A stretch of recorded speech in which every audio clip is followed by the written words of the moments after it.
Takže poďme na to. Máme tu pozmeňujúci návrh na uznesení bodu 7, kde chcel by som navrhnúť sledujúce úpravy 4. rozpočtovej zmene rozpočtu mestskej časti sídlisko Ťahanovce pre rok 2024 v programe číslo 5 doprava pod program 5.2 lokálne opravy chodníkov a schodisk, kde navrhovaná zmena je navýšenie kapitálových výdavkov o 100 000 eur. Túto zmenu by som nasledovne odôvodnil. Je to téma, ktorá na tomto sídlisku rezonuje veľmi intenzívne. Každý týždeň si prečítame nejaký status o tom, ako sa tu opravujú chodníky, ako sa mestská časť snaží a buduje a robí všetko preto, aby občania mali bezpečné chodníky. Ktorí poslanci sú proti a ktorí nechcú opravovať chodníky. Čo je úplne šialené, ale OK. Nemyslím si, že existuje nejaký poslanec, ktorý by nechcel opraviť na svojom sídlisku chodník.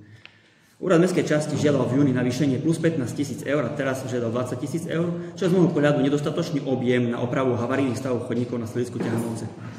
Ak sa už dnes rozhodneme, že ideme z rezervného fondu mestskej časti opravovať cudzí majetok, v tomto prípade majetok mesta Košice, lebo tie rozbité chodníky sú skutočne jeho majetkom, tak navrhujem, aby sme na tieto opravy vyčlenili oveľa vyššiu sumu, aby pokryla systémovú opravu čo najviac úsekov. Osobne som si prešiel celé sídlisko a skontroloval stav jednotlivých chodníkov, najmä však tie hlavné ťahy, ktoré občania najviac využívajú a ako môžete vidieť v prílohe môjho návrhu, ktoré vám samozrejme pošlem e-mailom, keďže som ho dokončil dnes ráno, a síce nie Wi-Fi, tak vám ho nepošlem, tak týchto lokalít, ktoré sú v havarijnom stave a ktoré si zaslúžia čo najskoršiu opravu, je oveľa viac, ako navrhuje opraviť úrad mestskej časti. My sme už pred rokom, 21.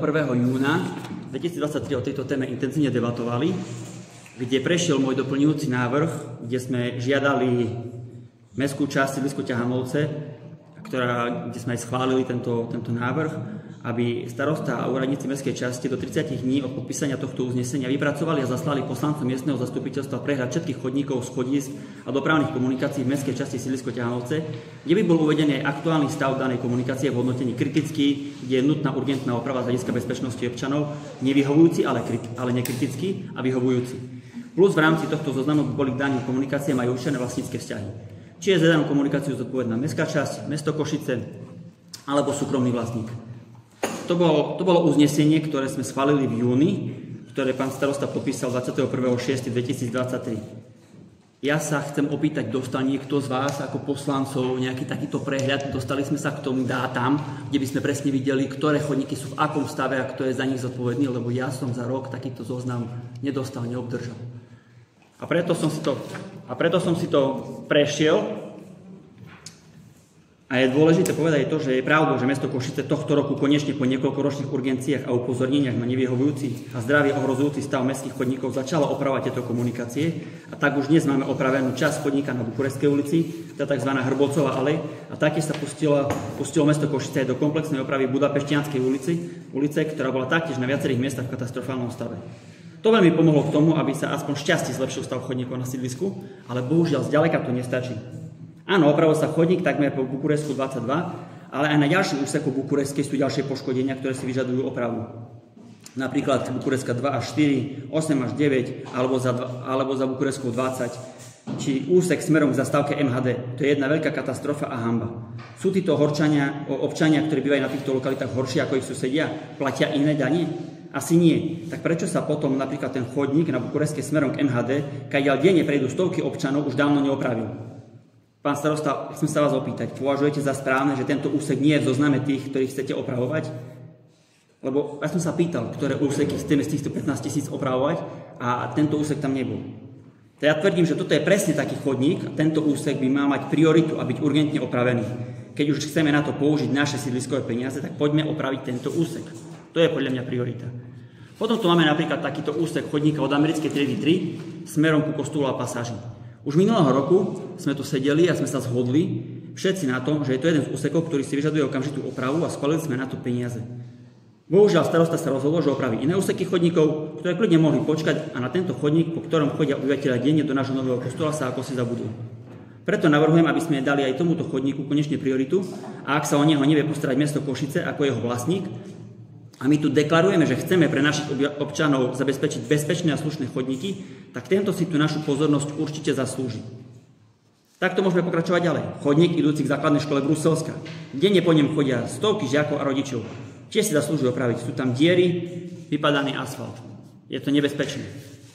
Opravovali sme Hrbovca na Bukurešskej. Obyvateľia Bruselskej 9 mi písali, vo vnútrobloku už aj sprejom vyznačili nebezpečný úsek chodníka. Je to len pár metrov, ale výrazne to zvýši bezpečnosť a komfort chodcov na tomto chodníku.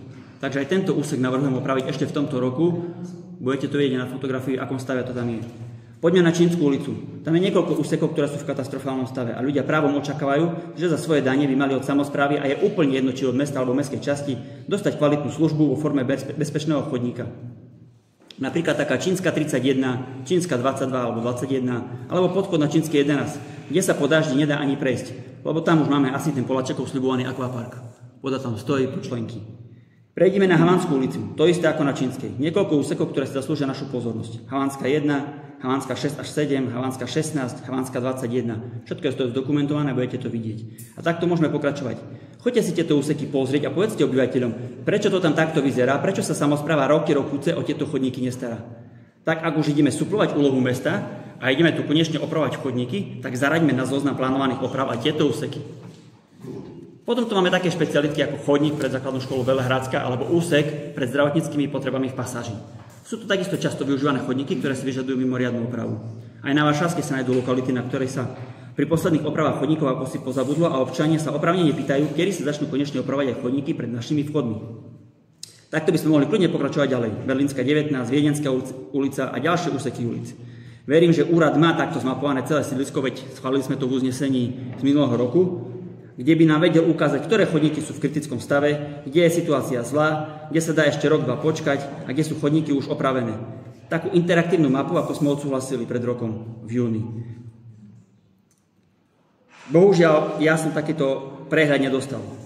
A to je niečo, čo nám chýba, aby sme sa mohli zodpovedne a kvalifikovane rozhodnúť, ktoré chodníky treba opraviť. Preto aj navrhujem, ak je tu voľa väčšiny poslaneckého zboru a vedenia mestskej časti, že toto je priorita pre sídlisko, aby sme dali do poriadku chodníky, tak poďme do toho. Pomôžme mestu Košice, keďže ono tvrdí, že nemá peniaze na opravu tieto chodníkov, ale za to bez problémov nájde 100 000 na rekonštrukcie portálov na cintoríne, či rôzne koncerty a marketingové podujatia a podobne. Na chodníky peniaze nedostane. My si povieme, že OK, nebudeme riešiť toľko športových a kultúrnych podujatí na sídlisku za sídliskové peniaze, ale priorita bude pre nás opraviť chodníky. Je to v poriadku, máme peniaze na rezervnom účte, tak máme začať tie chodníky opravovať a myslím si, že za 100 000 eur v tomto roku vieme opraviť väčšinu z týchto úsekov, ktoré som pred chvíľočkou spomínal.